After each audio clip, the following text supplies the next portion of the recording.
नमस्कार, जय हिंद। स्वागत है आपका ओनली यूपीएससी पर। यह है आपकी पॉलिटी क्लास। इससे पहली वाली क्लास में आपने देखा था कि हमने बात किया था दोनों सदनों की अवधि के बारे में।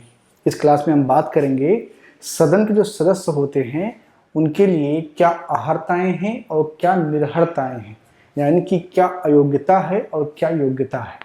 और आसान भाषा में ये समझें कि बनने के लिए क्या चाहिए और बनने के लिए क्या ऐसा है जो नहीं होना चाहिए, इसको हमें समझना है। ठीक है, दोनों चीज़ें हैं।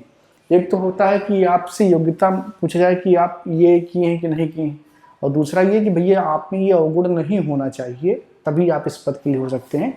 तो इन दोनों बातों को आपको समझना पड़ेगा। ठीक है, तो आप लिखेंगे संसद के सदस्यों की योग्यता। ठीक है ना। तो सबसे पहली जो बात है, बहुत ही बेसिक सी बात है, वो ये है कि जो लोकसभा का सांसद होता है उसकी न्यूनतम आयु कितनी होनी चाहिए? 25 वर्ष। कितनी? 25 वर्ष। और जो राज्यसभा का एमपी होता है या मेंबर ऑफ पार्लियामेंट होता है, उसकी न्यूनतम उम्र 30 वर्ष होनी चाहिए। तो ये तो बिल्कुल बेसिक सी बात है कि इतनी जो है होनी चाहिए। इतनी अगर उम्र है आपकी तो उसके बाद में फिर देखा जाएगा कि जो बाकी योग्यताएं हैं वो आप पूरा करते हैं कि नहीं करते हैं। ठीक है, तो उसके बाद में जो पहली योग्यता है वो ये है कि वह भारत का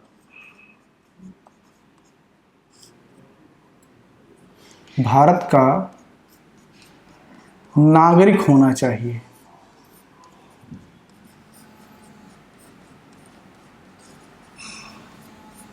वह भारत का नागरिक होना चाहिए।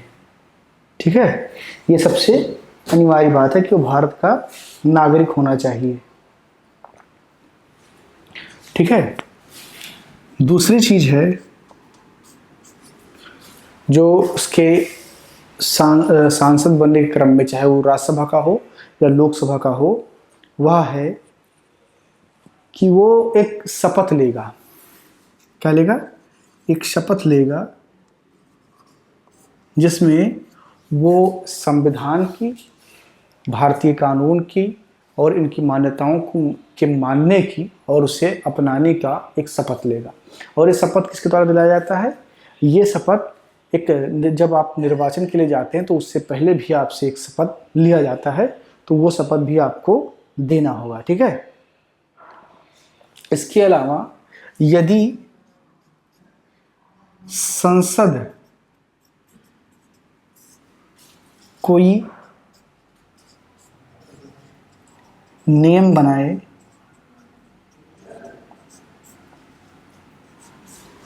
तो भी उसे पूरा करना होगा। ठीक है, यानी कि यदि संसद कोई नियम बनाता है कि नहीं ये योग्यता भी होनी चाहिए, तो उसको भी आपको पूरा करना होता है। ठीक है, इसके अलावा जनप्रतिनिधि अधिनियम 1951 के द्वारा भी कुछ योग्यताएं जोड़ी गई।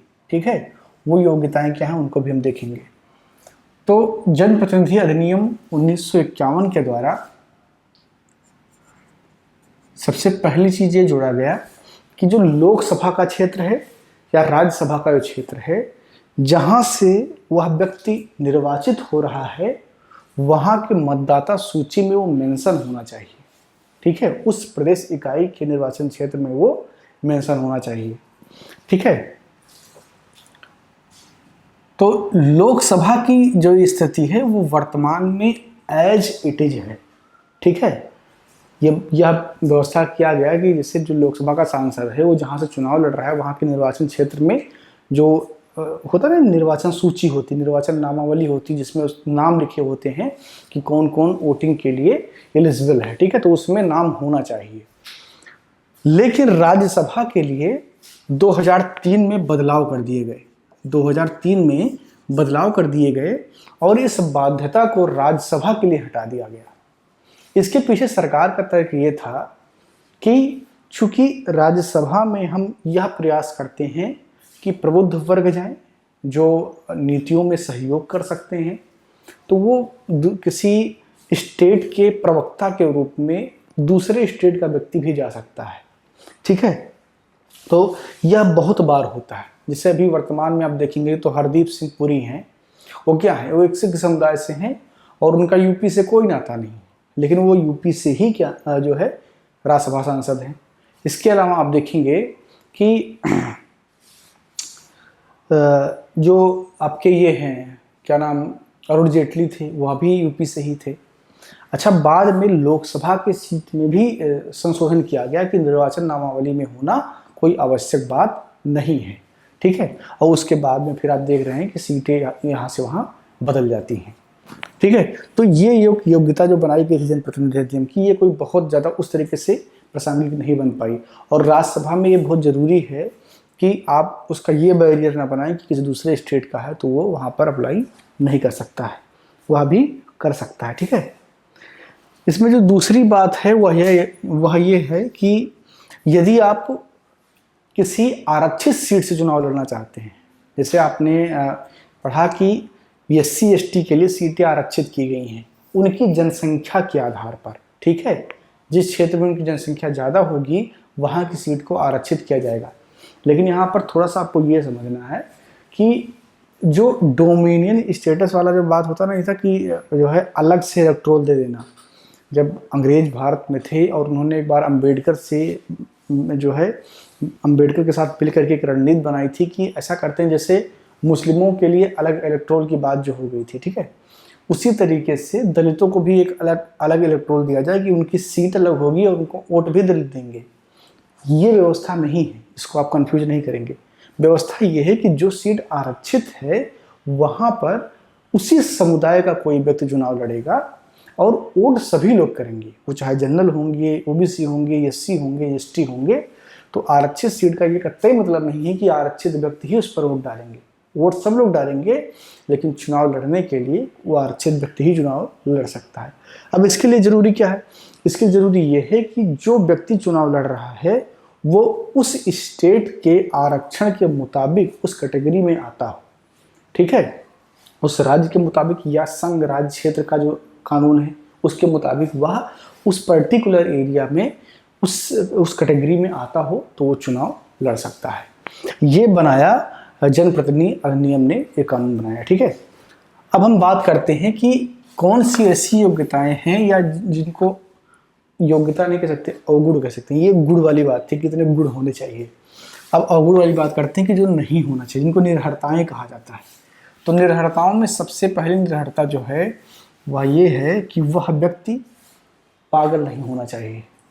आप ये कभी भी उम्मीद नहीं करेंगे कि संसद में कोई ऐसा व्यक्ति चुन करके चला जाए जो जिसका मानसिक स्थिति ठीक ना हो।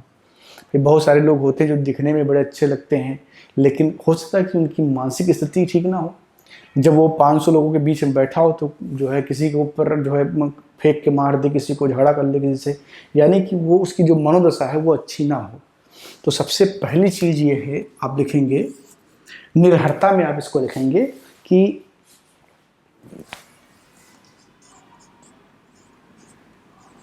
निर्हरता में आप लिखेंगे इसको, ये इस पर होगा निर्हरता। ठीक है, तो निर्हरता में आप क्या लिखेंगे कि जो व्यक्ति चुनाव में शामिल होने जा रहा है उसका सबसे पहले क्या है, मानसिक दशा ठीक होनी चाहिए। मानसिक दशा ठीक होनी चाहिए। ये सब प्रावधान है, प्रोविजंस हैं, कई बार आपको नहीं पता होते हैं, लेकिन ये सारे प्रोविजंस बाकायदा लिखे होते हैं। इन योग्यताओं को पूरा करना होता है और जो अवगुण है उनसे बचना होता है, तभी हो पाता है आपका। लगता है आपको कि बड़ी आसान सी प्रक्रिया है। पहली बार जब आपको सीट मिलनी होती है, पार्टी से सीट जब आपको मिल गई, उसके बाद भी ये सारी योग्यताएं भी आपको पूरी करनी होती हैं। ठीक है, इनका सारा डिटेल दिया जाता है उस व्यक्ति के द्वारा जो चुनाव लड़ने जा रहा है। ठीक है, होनी चाहिए। दूसरा आप देखेंगे कि यदि वह किसी अपराध में संलिप्त रहा है, ठीक है, वह किसी अपराध में संलिप्त रहा है और उसे 2 वर्ष से ज़्यादा की सजा हो गई है, तो भी वह चुनाव नहीं लड़ सकता है, ठीक है। 2 वर्ष से अधिक किसी अपराध में सजा प्राप्त व्यक्ति है, ठीक है। अब आप जानते हैं कि भारतीय राजनीति में अपराधीकरण भी पर्याप्त मात्रा में है। जैसे आप देखेंगे कि मुख्तार अंसारी को आप देख रहे हैं, तो मुख्तार अंसारी को भी पंजाब से यूपी लाया गया, तो मुख्तार अंसारी जब जेल में है तभी भी वो विधायक है, ठीक है, अंडर ट्रायल है वो। और अंडर ट्रायल को भारत में चुनाव लड़ने से मनाही नहीं है। वो क्या है, कैदी है एक, अभी उस पर कोई फैसला नहीं आया है। जिस दिन फैसला आएगा 2 वर्ष से अधिक उस पर चार्ज लगेंगे तो वो उसको प्रतिबंधित कर दिया जाएगा अगले 6 वर्ष तक चुनाव लड़ने के लिए, जैसे कि लालू यादव को प्रतिबंधित किया गया। जब लालू यादव चारा घोटाला में दोषी पाए गए, उसके बाद में उनके ऊपर 6 वर्ष का प्रतिबंध लगा कि ये चुनाव नहीं लड़ सकते हैं।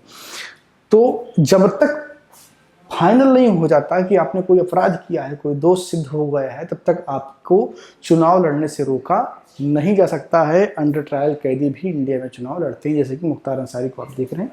मुख्तार अंसारी जैसे कई और बहुत सारे नेता हैं जो चुनाव लड़ते हैं और जेल से ही जीत जाते हैं, ठीक है। तो ये हो गया आपका। तीसरा चीज देखेंगे, कोई लाभ का पद धारण ना करते हो, कोई लाभ का पद धारण ना करते हो, ठीक है, कोई लाभ का पद धारण ना करते हो। तो यदि कोई वो लाभ का पद धारण करता है तो भी वह चुनाव नहीं लड़ सकता है।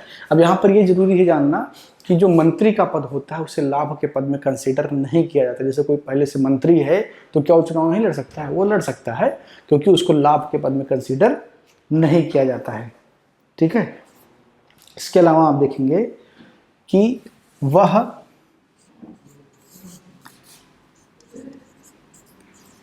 ठेका आदि लेने में रुचि नहीं रखता है, रुचि नहीं रखता है। तो आप जानते हैं कि ठेके का राजनीति से क्या संबंध है? नेता होते ही ठेके के लिए, ठीक है, लेकिन कम से कम कागजों में वो व्यक्ति जो चुनाव लड़ता है वो तो ठेकेदार नहीं होता है।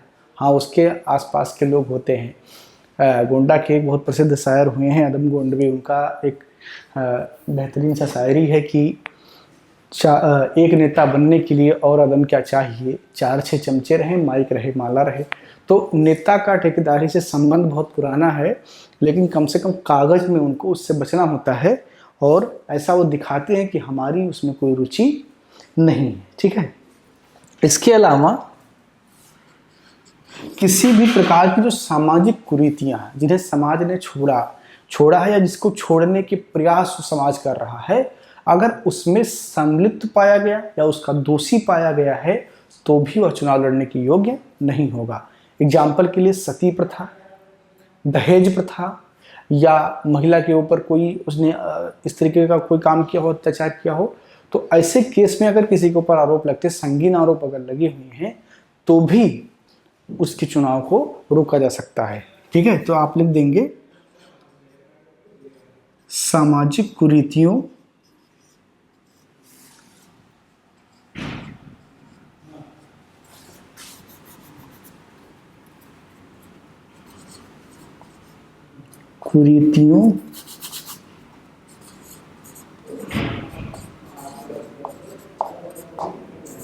सामाजिक कुरीतियों में संलिप्त नहीं होना चाहिए,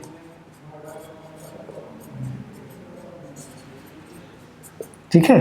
सामाजिक कुरीतियों में संलिप्त नहीं होना चाहिए, ऐसी कंडीशन में भी उसके चुनाव लड़ने पर रोक लगाया जा सकता है, ठीक है। अब ये सब हो गए कि जो है ये नहीं करना है। इससे पहले आपने देखा था कि वो होना चाहिए। यहाँ पर आपको ये समझना है कि अगर कोई ऐसी कंडीशन आती है कि इनमें से किसी एक का वो दोषी पाया जाता है तो इस पर क्या होगा। तो इसमें होता यह है कि इस पर फैसला करने का अधिकार राष्ट्रपति का है। किसका है? राष्ट्रपति ये फैसला करता है कि क्या किसी को रोकना है या किसी को नहीं रोकना है।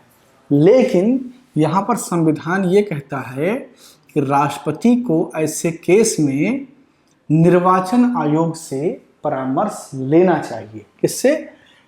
निर्वाचन आयोग से। निर्वाचन आयोग से उससे परामर्श लेना चाहिए और उसके बाद ही किसी व्यक्ति के चुने जाने की प्रक्रिया को रोका जाना चाहिए। ठीक है, तो ये है पूरा सदस्यों की निर्हरता एवं आहर्ता जिसे कहते हैं, यानी कि योग्यता आप कह सकते हैं उसको। योग्यता में जो नेगेटिव बात है वो नहीं होना चाहिए, जो पॉजिटिव बात है वो होना चाहिए। ठीक है, इन दोनों को साथ साथ मेंशन किया जाता है, क्योंकि सिर्फ योग्यता तो आप दिखा दें कि चलो ठीक है कोई भारत का नागरिक है, वो 25 साल का हो गया है और योग्य हो गया, वो तो बन सकता सांसद, लेकिन कोई बहुत बड़ी ब्लंडर भी आपने ना की हो तभी आप बन सकते हैं। ठीक है, तो चलिए अगली क्लास में हम बात करेंगे इनके निर्वाचन पर। ठीक है, योग्यता आपने समझ ली, क्या क्या नहीं होना चाहिए इसको भी समझ लिया। अगली क्लास में हम निर्वाचन भी समझ लेंगे, उसके बाद में क्लास का क्रम बना रहेगा। इस क्लास में इतना ही, बहुत बहुत धन्यवाद।